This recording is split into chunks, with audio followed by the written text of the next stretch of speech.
بسم الله الرحمن الرحيم. ياسين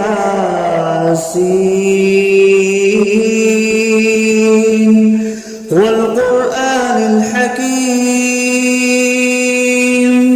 إنك لمن المرسلين على صراط مستقيم تنزيل العزيز الرحيم لتنذر قوما ما أنذر آباؤهم فهم غافلون. لقد حق القول على أكثرهم فهم لا يؤمنون. إنا جعلنا في أعناقهم أغلالا فهي إلى الأذقان فهم مقمحون. وجعلنا من بين أيديهم سدا ومن خلفهم سدا فأغشيناهم فهم لا يبصرون. وسواء عليهم أأنذرتهم أم لم تنذرهم لا يؤمنون. إنما تنذر من اتبع الذكر وخشي الرحمن بالغيب فبشره بمغفرة وأجر كريم. إنا نحن نحيي الموتى ونكتب ما قدموا وآثارهم وكل شيء أحصيناه في إمام مبين. واضرب لهم مثلا أصحاب القرية إذ جاءها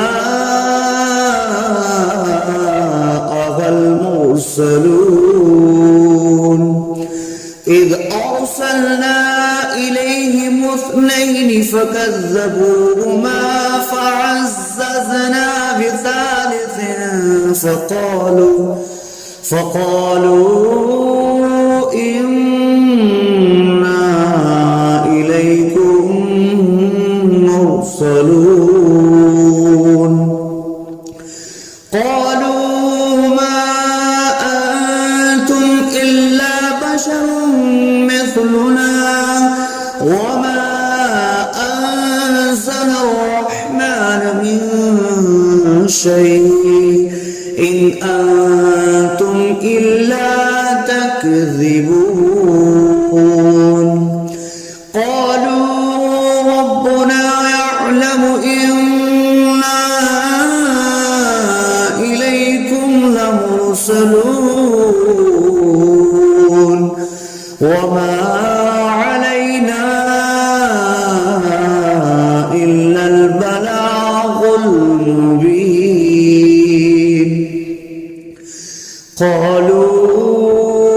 إنا تطيرنا بكم لئن لم تنتهوا لنرجمنكم وليمسنكم منا عذاب أليم. قالوا طائركم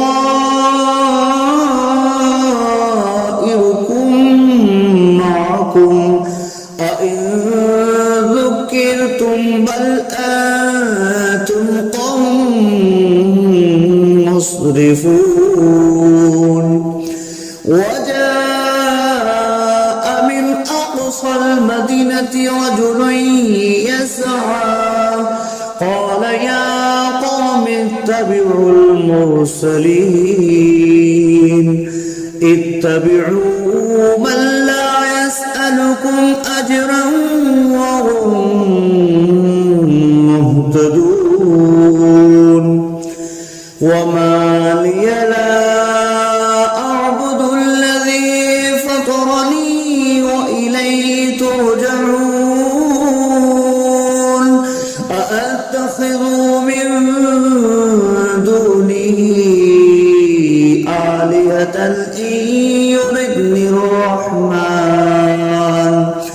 إن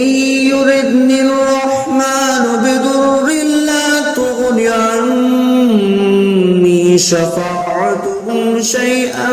ولا ينقذون إني إذا لفي ضلال مبين إني آمنت بربكم فاسمعون قيل ادخل الجنة قال يا ليت قومي يعلمون بما غفر لي ربي وجعلني من المكرمين وما أنزلنا على قومه من بعده من جند من السماء وما كنا منزلين إن كانت إلا صيحة واحدة فإذا هم خامدون يا حسرة على العباد ما يأتيهم من رسول إلا كانوا به يستهزئون ألم يروا كم أهلكنا قبلهم من القرون أنهم إليهم لا يرجعون وإن كل لما جميع لدينا محضرون وآية لهم الأرض الميتة أحييناها وأخرجنا منها حبا فمنه يأكلون وجعلنا فيها جنات من نخيل وأعناب وفجرنا فيها من العيون ليأكلوا من ثمره وما عملته أيديهم أفلا يشكرون سبحان الذي خلق الأزواج كلها مما تنبت الأرض ومن أنفسهم ومما لا يعلمون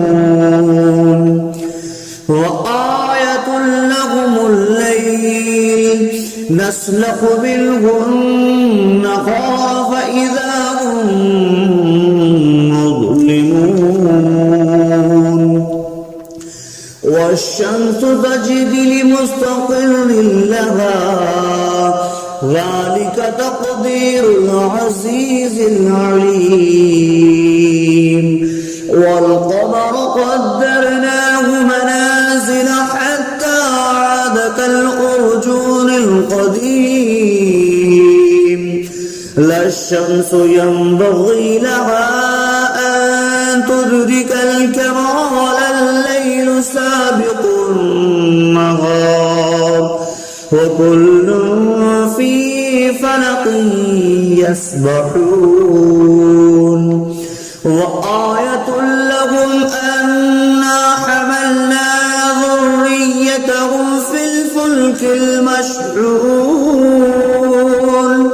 وخلقنا لهم من مثله ما يركبون وإن نشأ نغرقهم فلا صريخ لهم ولا هم ينقذون إلا رحمة منا ومتاعا إلى حين وإذا قيل لهم اتقوا ما بين أيديكم وما خلفكم لعلكم ترحمون وما تأتيهم من آية من آيات ربهم إلا كانوا عنها معرضين وإذا قيل لهم أنفقوا مما رزقكم الله قال الذين كفروا للذين آمنوا أنطعم من لو يشاء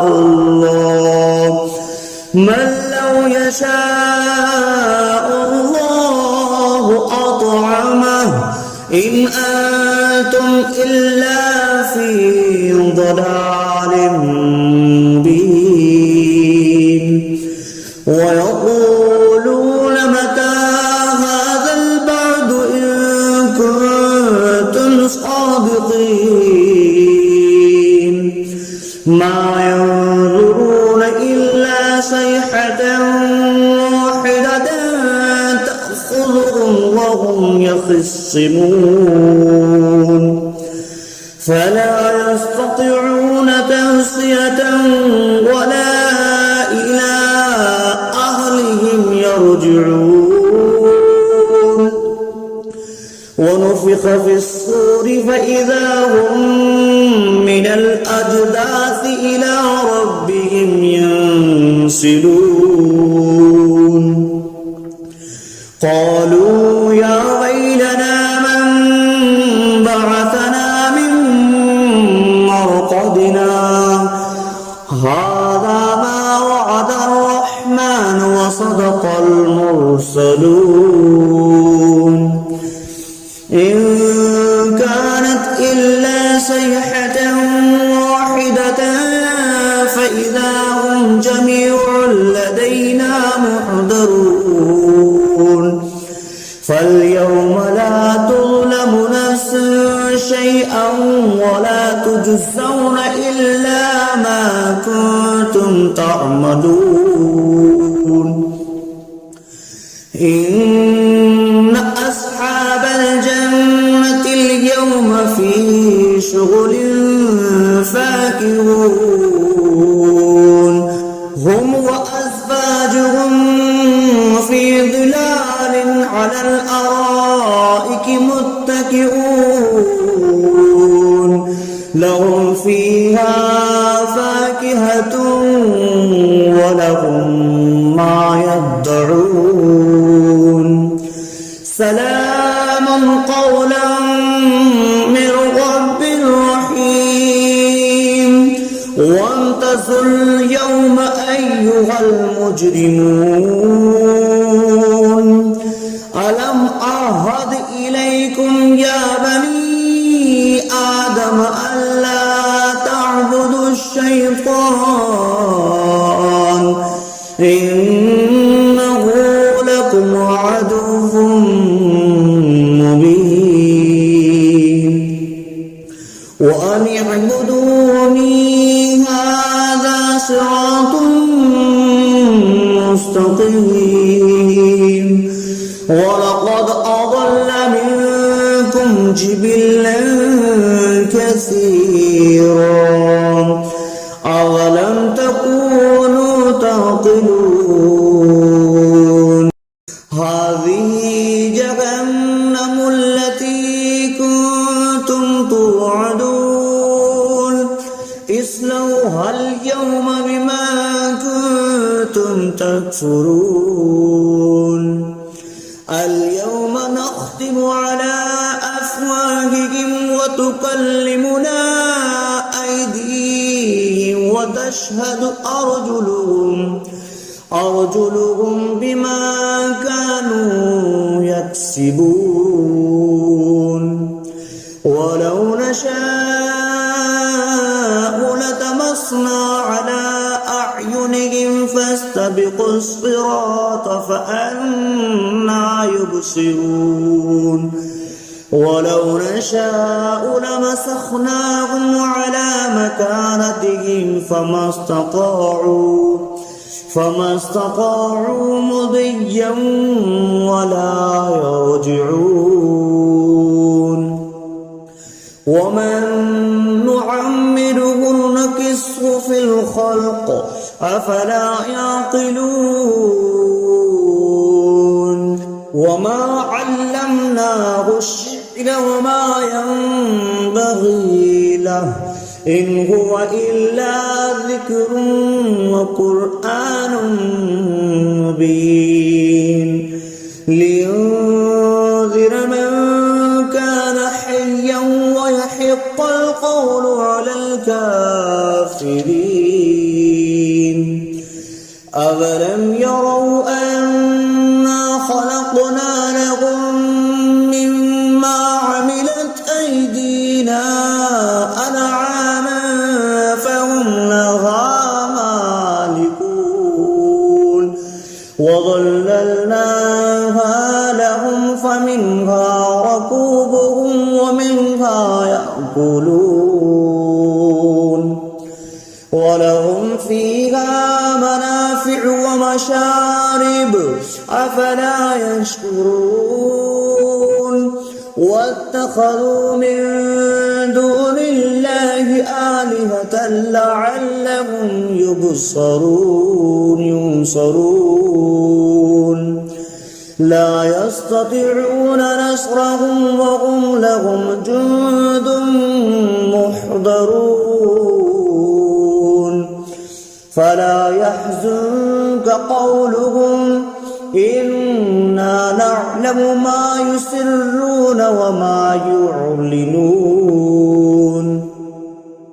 أولم ير الإنسان أنا خلقناه من نطفة فإذا هو خصيم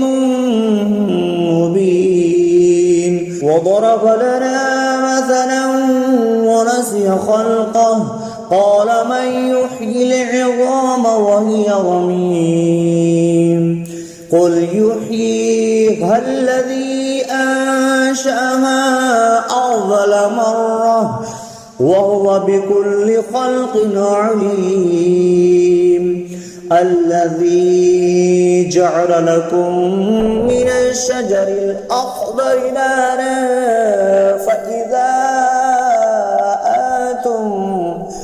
فإذا أنتم منه توقدون أوليس الذي خلق السماوات والأرض بقادر على أن يخلق مثلهم بلى وهو الخلاق العليم إنما أمره إذا أراد شيئا أن يقول له كن فيكون فسبحان الذي بيده ملكوت كل شيء وإليه ترجعون صدق الله العظيم.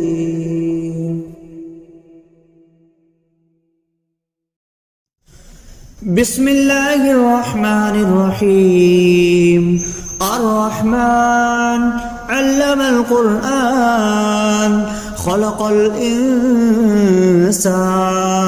علمه البيان الشمس والقمر بحسبان والنجم والشجر يسجدان والسماء رفعها ووضع الميزان ألا تطغوا في الميزان وأقيموا الوزن بالقسط ولا تخسروا الميزان والأرض وضعها للأنام فيها فاكهة والنخل ذات الأكمام والحب ذو العصف والريحان فبأي آلاء ربكما تكذبان خلق الإنسان من صلصال كالفخار وخلق الجان من مارج من نار فبأي آلاء ربكما تكذبان رب المشرقين ورب المغربين فبأي آلاء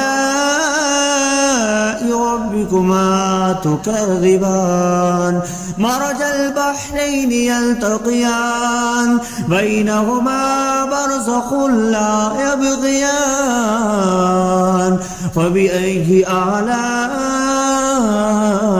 ربكما تكذبان يخرج منهما اللؤلؤ والمرجان فبأي آلاء ربكما تكذبان وله الجوار المنشآت في البحر كالأعلام فبأي آلاء ربكما تكذبان كل من عليها فان ويبقى وجه ربك ذو الجلال والإكرام فبأي آلاء ربكما تكذبان يسأله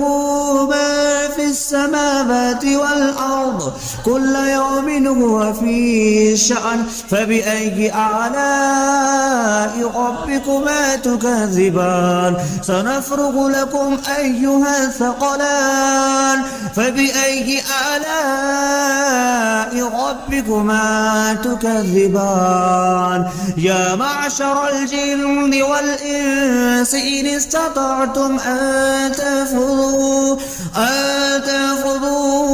من أقطار السماوات والأرض فانفذوا لا تنفذون إلا بسلطان فبأي آلاء ربكما تكذبان يرسل عليكما شواظ من نار ونحاس فلا تنتصران فبأي آلاء ربكما تكذبان فإذا انشقت السماء فكانت وردة كالدهان فبأي آلاء ربكما تكذبان فيومئذ لا يسأل عن ذنبه إنس ولا جان فبأي آلاء ربكما تكذبان يعرف المجرمون بسيماهم فيؤخذ بالنواسي والأقدام فبأي آلاء ربكما تكذبان هذه جهنم التي يكذب بها المجرمون يطوفون بينها وبين حميم آن فبأي آلاء ربكما تكذبان ولمن خاف مقام ربه جنتان فبأي آلاء ربكما تكذبان ذواتا أفنان فبأي آلاء ربكما تكذبان فيهما عينان تجريان فبأي آلاء ربكما تكذبان فيهما من كل فاكهة زوجان فبأي آلاء ربكما تكذبان متكئين على فرش بطائنها من استبرق وجنى الجنتين دان فبأي آلاء ربكما تكذبان فيهن قاصرات الطرف لم يطمثهن إنس قبلهم ولا جان فبأي آلاء ربكما تكذبان كأنهن الياقوت والمرجان فبأي آلاء ربكما تكذبان هل جزاء الإحسان إلا الإحسان فبأي آلاء ربكما تكذبان ومن دونهما جنتان فبأي آلاء ربكما تكذبان مدهامتان فبأي آلاء ربكما تكذبان فيهما عينان نضختان فبأي آلاء ربكما تكذبان فيهما فاكهة ونخل والرمان فبأي آلاء ربكما تكذبان فيهن خيرات حسان فبأي آلاء ربكما تكذبان حور مقصورات في الخيام فبأي آلاء ربكما تكذبان لم يطمثهن إنس قبلهم ولا جان فبأي آلاء